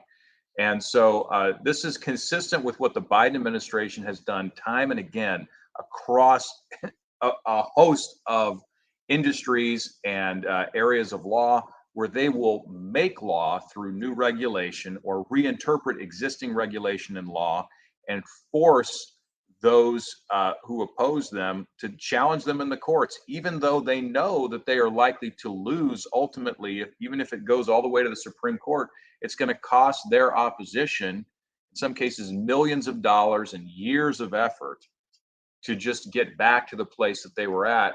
And the Biden administration knows this full well. It's why, for example, at the Bureau of Land Management, the Biden administration went out and hired people from the organizations that were suing the Bureau of Land Management before Biden came into office. They actually went out and found the lawyers in some cases and brought them in as staff when they had active lawsuits against the organization. And so, they have brought in the fox directly into the hen house, in ATF, in resource development, and so many other areas of the federal government intentionally in order to do things like this. And it's a dangerous precedent that they've set. These organizations should be depoliticized. They should not swing with the executive pendulum. Congress is the one that sets is the branch of government that sets the laws and the regulations in place. And in most cases, these operations are operating under the delegated authority of Congress. And so for the executive branch to come in and make those changes, it flies in the face of our constitutional law, and it's a dangerous precedent. Well, and this is a bipartisan problem. I mean, not to put too fine a point on it, but Donald Trump was the one that made the executive decision to ban bump stocks after the Las Vegas shooting through executive fiat, through an administrative change. There were determination letters out there, out the wazoo, saying these bump stocks were legal. And now 10, 12 years into the manufacture of them, all of a sudden they deem them all illegal. Biden administration did the same thing with the arm braces, and now they're doing the same thing with the ghost guns, and now they're going after the FFLs. And this is law by fiat. And as you said, it's not just the ATF. The EPA was slapped down by the courts over the Clean Water Act. It did not give them carte blanche to do things. The problem is, and this is a problem that we've had many times, is that many politicians, as you say, know what they're doing is illegal. They know it's unconstitutional, but they want to force their opponents to that pain point of, well, now you got to prove it in court. Now the onus and the burden is on you. And this leads me back to the last conversation that I had with Don Young, which was many years ago. He never appeared on my program after this because he and I got into an argument on the air about whether or not it was proper for Congress to pass laws that were unconstitutional. And I don't even remember what the law was, but I told him, I said, this law that you approved, you voted for, what is blatantly unconstitutional. And it was deemed later on to be blatantly unconstitutional. And it was on its face. You knew it. And he said to me, it's not my job to figure out if it's unconstitutional. That's the court's job. And so my question to you is, as a candidate, you swear an oath to uphold the Constitution. And if you see a law that's blatantly unconstitutional, or if you see actions by an administration like the Biden administration and the Trump administration that's blatantly unconstitutional, will you take a stand on it and either refuse to vote for a law that's unconstitutional or create a law that stops this unconstitutional behavior? Absolutely. I mean, the Constitution, the United States Constitution, we talk a lot about it, but we have to recognize it is the fundamental cornerstone by which all other law must be measured. And the Constitution creates the framework that ensures that the rights of American citizens are protected.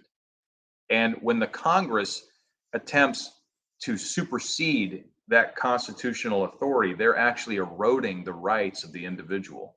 And when Congress forgets that, they to your point, they have violated their oath. They have fundamentally moved a different direction. If you want to make a change to the Constitution, there are mechanisms to do that, and we have amended the Constitution many times, right? Because we decided that we needed to make some changes. So there is a mechanism to do that. The threshold is high, intentionally so, because if we're going to make a change to the foundational document that governs the rest of our legal and governance structure, it needs to be clear that this is the true will of the people. And so that threshold is high. In Congress, many times these folks, they're political people. So they're looking at the winds of the moment, and they're trying to get something done, generally for political reasons. And they don't want to go through that very difficult process of amending the Constitution and try to skip that. And so, long answer, but short answer, yes, I will absolutely stand for the Constitution. And I think that we should expect every person that we send to DC or at the state level down to Juneau, we should expect all of those representatives to stick with the Constitution. If a change needs to be made, the people will let us know. They'll elect representatives that want to make that change, and we'll do that through constitutional means.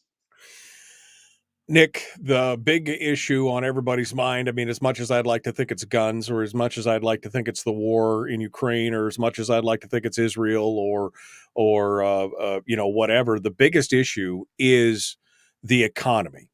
And the economy is struggling. And of course, they keep saying, well, inflation is not that high, but of course, they keep changing the way that they count inflation. So if you really look at it, it's probably closer into somewhere in the 9% range than it is. They're saying 3.4, but again, they've stopped counting certain things or changed the way that they count certain things. But even at where it's at, even though they keep showing that it's incredibly low inflation, people are very concerned because they're seeing the changes at the gas pump, at the grocery store register. They're seeing those things, and the administration is freaking out. Obviously, the economy in the country is very problematic. Is the root of this? Is it really presidential, or is it more overall the spending? What do you think is the reasoning behind what we're dealing with right now? Well, let me just say, for anyone who suggests, and I'm going to get to your question, but look, for anyone who suggests, on the media and government that inflation is not a big deal, go through a doggone drive-through.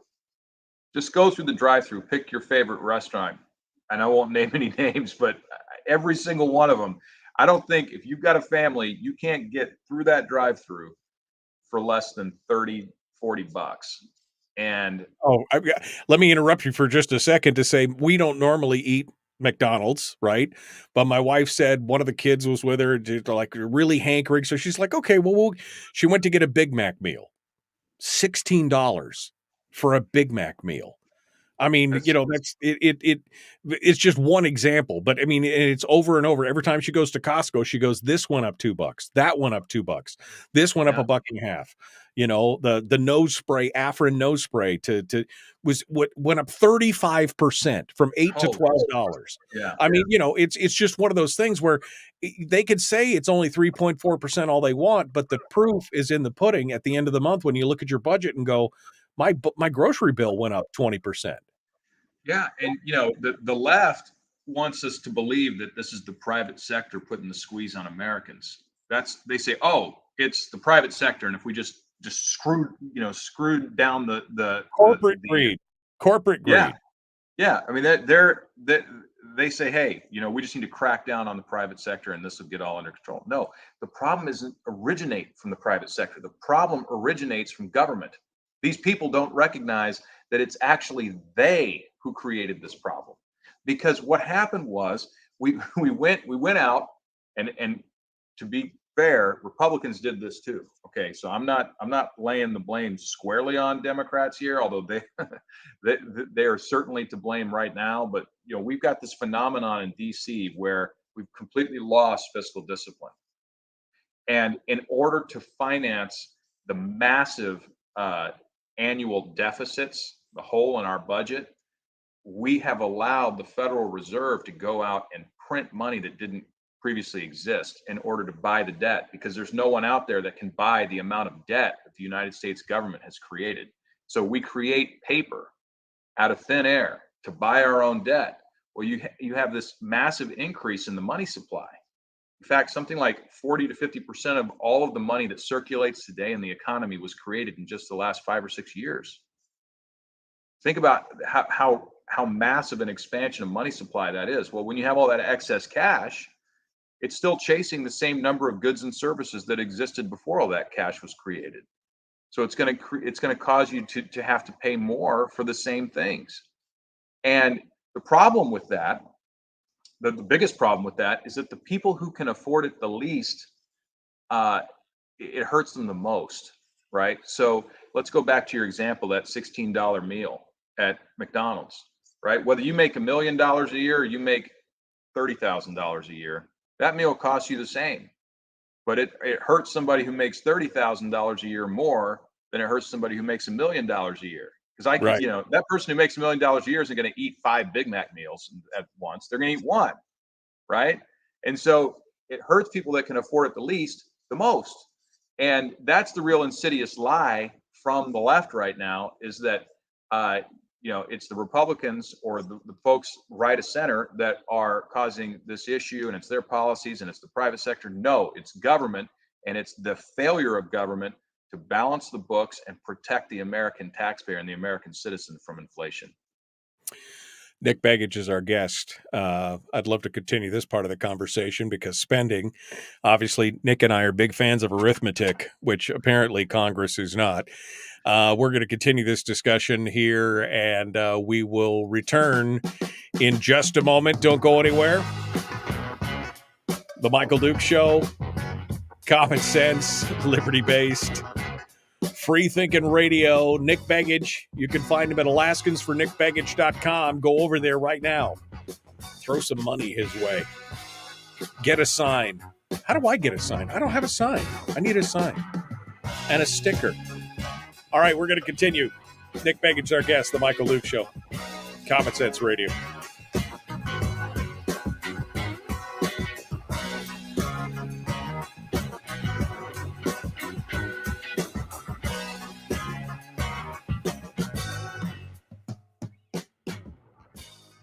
We're broadcasting live through a series of tubes. Allowing all of these entities to provide streaming stuff going on the internet. Well, it's kind of hard to explain. Sorry. Streaming live every weekday morning on Facebook Live and MichaelDukesShow.com. It's kind of hard to explain. Sorry. Well, the internet is not a big truck. We know that. Internet, it's a series of tubes. It's a series of tubes. Oh, God love him. Senator Steve is just trying to make a point about something that didn't understand. Nick, this whole thing with the economy, and I just love the spin doctoring that's going on, and the scratching of the heads by people really on both sides of the aisle, but especially in the administration, who just are perplexed that, well, look, the inflation number is only 3.4%. Well, again, because people don't understand how they've changed things. It's no longer steak. Now they're looking at chicken, and they do this and then they change that. And it's all these things that they used to look at. If you equated or factored inflation the same way that they did 5 years ago, the inflationary number is double what they say it is now. Well, it is, and this is the thing that the general public, because they don't live on CNBC, they're living their daily lives. They're not on Bloomberg Finance all day. But when a lot of people hear inflation is coming down, it sounds like prices are coming down. That's not true, right? That's not what that means. It means the rate of price increases is decreasing. It doesn't mean that prices went down. It means that they're rising more slowly. Right. It's a slowing of the increase. It's still increasing. The bottom line is it's still increasing, but the rate at which it's increasing is slowing. So you should feel good about that. Yes, and that's crazy because it sounds to the public like, oh, the price is coming back down. No, it's not. It's not coming back down. It's continuing to rise a little bit more slowly than it did a couple months ago. So, it's an insidious lie that is foisted on the public that takes advantage of, a portion of the public's lack of financial knowledge about that specific type of issue. Right. And then gets spun by mainstream media to say, hey, look at the success. The prices, they shouldn't change. I mean, if you want to get down to fundamental base policy, the idea that the Fed is engineering a particular inflation rate is actually bad for the economy. It hurts savers. If you put money in a mattress and you just say, or in a jar at home, and you say, I'm going to save this. I'm going to do the right thing, and I'm going to save this. The government is actually engineering theft from you.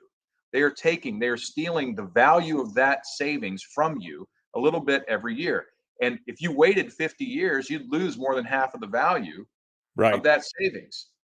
Because the government is trying to socially engineer spending and investment. That's why they say that they do this, because they don't want your money in a jar. It's they want it out of the economy. Right. It's behavior modification through taxation, through inflation, through monetary policy. They want to modify your behavior so that you live the way that they think you should live. right? I mean, that's the soda tax, that's the trans fat tax, that's all these different things that they're trying to do. Now they're just doing a monetary policy. Oh, you should live. Nobody really needs to eat steak anymore, so now we're going to factor it on chicken instead of steak. Now, regardless of the fact that steak doubled in price, that the beef doubled in price. We're going to talk about chicken now because that's healthier for you. You don't really need that beef, right? Yeah. I mean, Yeah. that's what it comes down to. That's right. I mean, these are the people that think we should be eating veggie steaks, and so as crazy as it seems, a few of them think that we should be eating insects, right? So these people, they will reshape reality in order to make the public believe that this is good for them. But Right. you've got a layer of technocrats that think they know best, and they're going to foist this onto the public and say, "This is good for you. Trust me. We're the smart ones. We're going to show you and tell you and move you in the right direction." This is nothing new. I mean, this is Tony Knowles proposing a $300 million increase in the state budget and then cutting $200 million out of it and saying, I cut the budget. Wait a minute. The budget went up $100 million. You didn't cut the budget. You cut the increase to the budget. I mean, but that's the lie. It's true, quote unquote, but it's not really true. Because, and right. that's what we end up with today. Again, it's the possibility. It's the lie wrapped in the possibility. Nick Begich, well, how would you feel if you knew that Nick Begich didn't have any employees in Alaska? What? That's not a true. I mean, but people don't bother to dig any deeper. They look at, They can't. Because there's just not enough time in a day. I mean, you consider the number of messages that we're barraged with constantly all day long from media and other sources. We're just constantly getting information. We are in an information-rich environment. But in order to process all that information and make sense of it, we have to have a high level of trust in what we're receiving. And there's not enough time to go vet all these messages. And again, people who put these together, they know that. Yeah, exactly. That's why they say most people only read the headlines and the slug and maybe the first paragraph of the story. That's it. And they never look beyond that. And that's part of the problem of what we've got going on today in America. All right. We're coming up on it. Final segment with Nick Begich. Let's continue the Michael Duke Show. Let's do it. The Michael Duke Show, proudly splitting the left versus right dichotomy. Yeah, I had to look that word up too. I don't think it means what he thinks it means. Here he is, though. That guy, Michael Dukes, the one with the show. But that's actually what the word does mean, man. Jeez. This guy is so mean. The Michael Duke Show, Common Sense Radio. Nick Begich is our guest. We were just talking about inflation. We're talking about, the economy, how that's the number one issue. Obviously, the White House knows that that's not a winning issue for them. So what did they do? They took a look at the number 2 or 3 issue, depending on which poll you look at. And that, of course, was immigration. And he decided to go back and fall back to some of President Trump's ideas on immigration, the ones he criticized just a few years ago. Nick, immigration policy is important in this country. And of course, we see what's going on with the crossing of the borders, military-age men, 35,000 Chinese nationals crossing the border. I mean, there's a lot of stuff going on there. So what is your take on that before we move on to your thoughts for the rest of the segment here? Yeah, look, Biden was proud to, in his first executive actions in the office of president, to roll back essentially every Trump era action that was taken to secure our southern border. He was proud to do that. And Mayorkas went out there, and proclaimed that they had rolled this back and all these Trump era policies had been removed. And of course, what was the result? 10, by some measures, 20 million people came into our nation illegally. And this is not an accident. We know that this is not an accident. The reason we know it's not an accident is because just a few weeks ago in the United States House, the Republicans put forward a very simple measure. They said, look, folks who are in this nation who are not citizens should not be considered when determining congressional district appointments. So every 10 years under the Constitution, we have a United States Census, and based on the results of that census, a congressional appointment or apportionment occurs, where we decide this state gets this many congressmen, this one gets this many congressmen. It also directly impacts, as a result, the electoral college process as we count up the votes for the presidency. And every single Democrat in the United States House, including Mary Peltola, voted against that measure. They voted against that measure in the House. Now, why would they do that? Why would they actually want non-citizens to be considered when counting folks to determine the congressional appointments? It's because they want them to be counted, and they want them to be counted because there's 10 to 20 million people in our country illegally that are in sanctuary cities and states. And of course, those happen to be in blue states. And as a result, it gives them more influence post 2030 in the House and in the presidency. They're seeking permanent power, and they're abusing our immigration system to achieve it. And folks, this is wrong. I don't care if you're a Democrat, Republican, Independent, Libertarian. This is not right. This is not what our framers intended. We need to make sure that Americans are the ones that are represented in the Congress.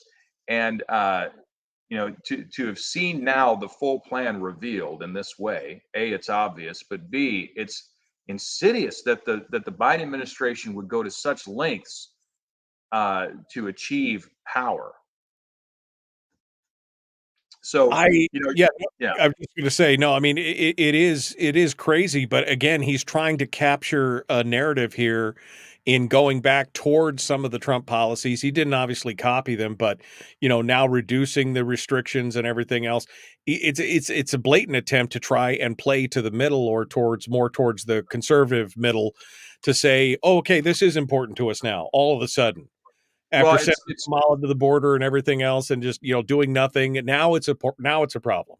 All right, he's closing the door now that the cows have left the barn. Okay, we brought all these people in. Oh, we're going to close the border. Well, they're already here. What you achieved your objective. You don't need any more people. It's done, right? And so, now as we head into the final months of the election, of course, I'm going to solve the problem that I myself created. Right? This is Biden's problem. He created the problem, and now he's going to try to solve his own problem. He's not solving anything. The people that are in our nation illegally or are abusing the immigration system and the asylum claims system, they're here. They're here now. They've been given work permits by the Biden administration. They're given housing, transportation, education, EBT cards, you name it. They're here now. So this idea that he's suddenly solved the problem, no, he created a problem. He's attempting to solve one component for political purposes only, but all the people that are here, he's leaving them here. And again, it's pure political gamesmanship by the Biden administration, and I don't think the public's buying it. I really don't. Yeah, no, I don't think they're buying it either. Again, especially when it's really a soft close more than anything else. It's not an actual shutdown. And like you said, the pony's already out of the barn. So what do you do now on that?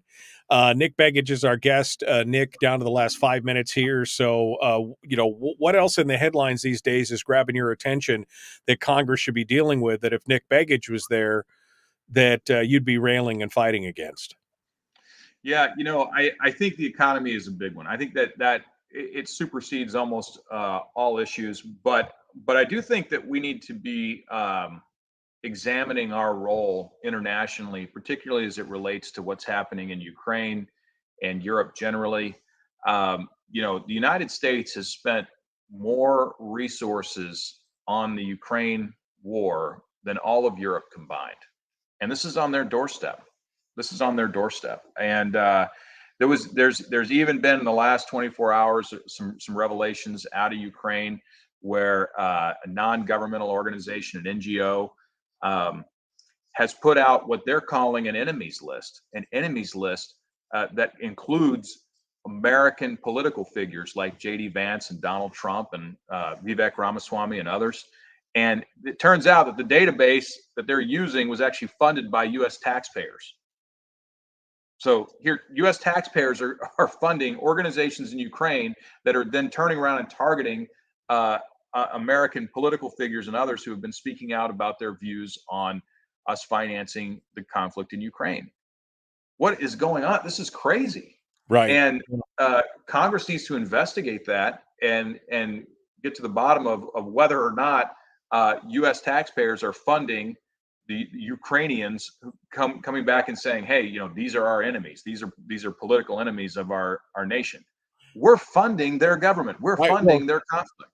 After we emptied our larders. I mean, it's got so bad now that the American military, they don't have enough 155 millimeter shells, howitzer shells, to be able to fuel and resupply their own units anymore. They dipped into the national stockpile, and it will be months before we're up to a level to where we can fund our own units. We're emptying the cupboards for this other thing and not thinking about what's that going to cost to, sure, we got manufacturing capabilities. It would have to run 24 hours a day, 7 days a week for months to fill that back up. And right. Where does that leave us? Yeah, I mean, look, we got to recognize, let's just be adults and recognize the world is going to have problems. There's a big place out there. The United States is only 5% of the global population. We don't have the ability to go solve all of the world's problems. It's just not practical. It's just not possible. And if we go try to do that, we're going to hurt our own nation. We're going to hurt the security of our own people. And we've got to make sure that our southern border is secure. We've got to make sure that we have the ability to defend the United States and the people of the United States should we ourselves be in a conflict. And we've got to make sure that our allies are up to the challenge of defending their own nations as well. They can't just rely on the United States to do all the work for them. And I think you're starting to see Europe recognize this. You're starting to see some additional investments in Europe in national defense. You saw some snap elections here in the last 24 hours in Europe be called because a number of folks are just fed up with the policies of the left in Europe. And even in France, you're seeing snap elections there, Belgium as well. We learned this morning. The right. Yeah, they call them I'm using air quotes for those who are listening, but the far right. But these are just common sense folks in many cases that are just fed up with the absurd immigration policies happening in Europe and the policies of sort of laissez-faire national defense. And folks are tired of it. They're tired of it there. They're tired of it here. And that's why you're going to see Donald Trump win the presidency in November. And you're going to see, I believe, the Congress prioritize as a Senate and House, the American people again. Nick, 30 seconds. Final thoughts quickly here. Look, we got an important election. People say it every 2 years. This is the most important election of your lifetime. I really believe that this is the most important election of our lifetimes. We have the left that's sort of hijacked the Democrat Party, and we've got conservative thinking that still exists in the Republican Party. We need to make sure that we put conservatives back in office. I'm asking for your vote. I appreciate your engagement, Alaska. This seat belongs to you. Out of time. Got to go. Alaskans4NickBegich.com. We'll see you tomorrow. Sorry, Nick. It was a hard break. So all good. I had to go there. I'll give you the final thoughts here as we wrap things up. Because, I mean, we could have gotten into that much deeper. But you're right. I think that there's a movement. I mean, you're seeing what's happened in Europe, even places like Finland and Sweden and Norway, who are generally speaking very accepting, who are very, kind of calm as a people, society. Even they're starting to throw off some of this stuff because now they've got no-go zones and the immigration's out of control. There's a rise in crime. And they are, even they are seeing a shift more towards the right. I know they say far right, but it's more towards a more centrist conservative view. And that's happening across almost every major nation in Europe right now. That's right. When the left takes their ball and runs as far as they can to the left, anyone that's still where they were before they moved to the left is far right. But the reality is we haven't moved. We haven't gone anywhere. The right really hasn't moved to the right. In fact, if you look at the political science studies that have been done on this, it is the Democrat Party that has moved to the socialist or even Marxist extreme. And most of America remains we're firmly planted where they were. And they're saying, this is crazy. What is happening here? And so common sense will prevail because it's self-evident, right? And so when you're in whatever country you're in, whether it's the United States or Sweden or France or any of these others, Belgium, what you start to recognize is, hey, I don't recognize my neighborhood. I'm not able to walk down the street that I played in when I was a kid. I can't afford to live in the home that I grew up in. I can't go get a job and pay for the things that I need just to survive. Now I've got to get 2 jobs. These things just become obvious to everyday people who are out there just trying to live their lives. And they say, you know what? I didn't want to have to get involved in all of this political activity, but now I have to because my entire way of life is being threatened everywhere I look and turn. And that's the thing that I think has gotten people so upset, because government really, ideally, it should be a layer that's behind all of us, right? It's not there to be in the foreground. It's supposed to be in the background. We're supposed to be out here living our lives, enjoying our lives, doing the things that we want to do, pursuing liberty and freedom and the opportunity to succeed. But government is in the way. And so that's why I think you're seeing these people, normal people, just rising up saying, I'm just tired of this. This is not right. It's not normal. It's not healthy. It's not good.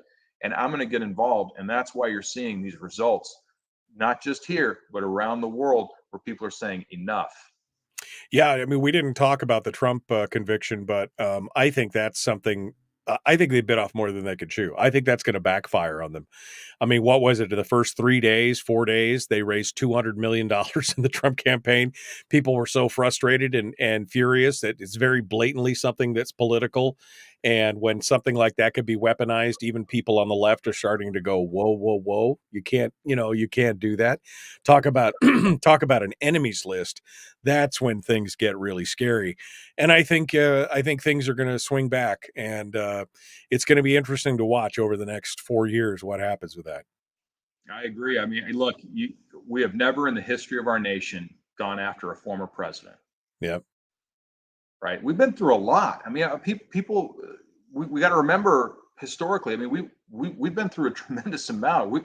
We fought a civil war in this nation. I mean, we have been through a lot as a country, and we have never gone after a former president like this ever. And we have broken not precedent not once, but in 4 different jurisdictions, all intended to go after the leading presidential candidate in this race.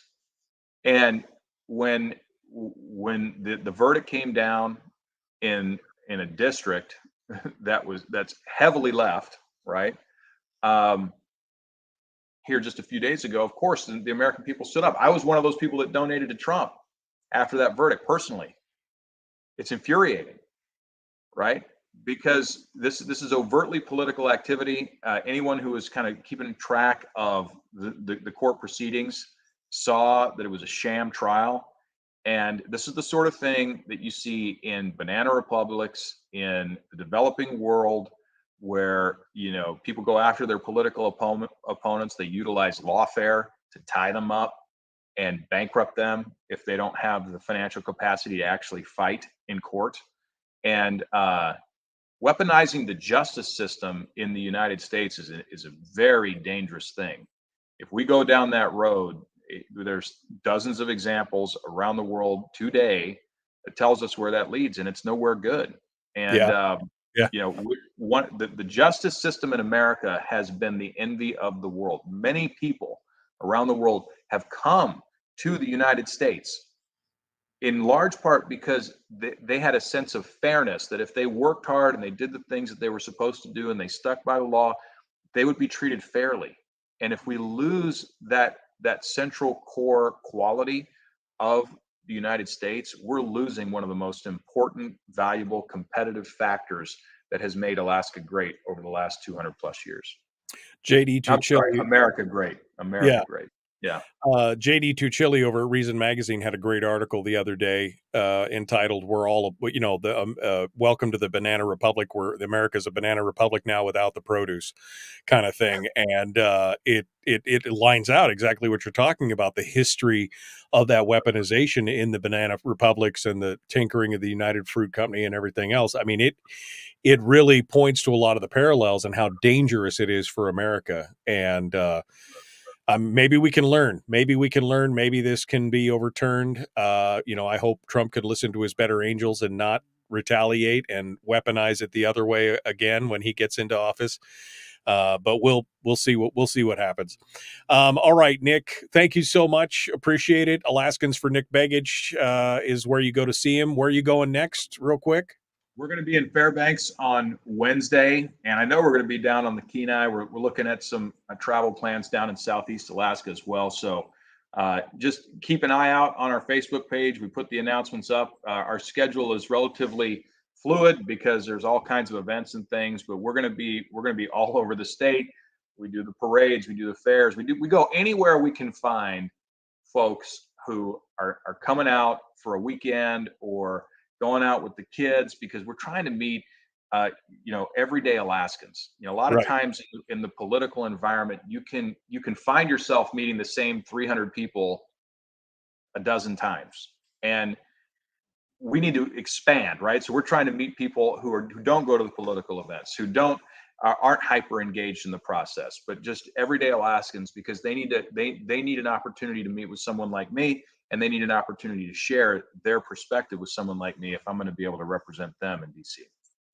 All right, Nick Begich, my friend, thank you so much for coming on board. Look forward to it. I'm going to be down in Homer this weekend for the big Bear Creek Music Festival. There's a place you can go to meet people. There you go. Come on down. Enjoy it. All right, Nick, thank you so much for coming on board. I appreciate it. Thank you. All right, folks, we are out of time. We got stuff coming up tomorrow.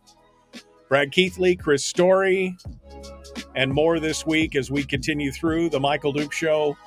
Common sense, liberty-based, free-thinking radio. We will see you tomorrow. Have a great day.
We've shed our terrestrial radio skin, and now we are slimy lizard internet people. It's the Michael Duke Show.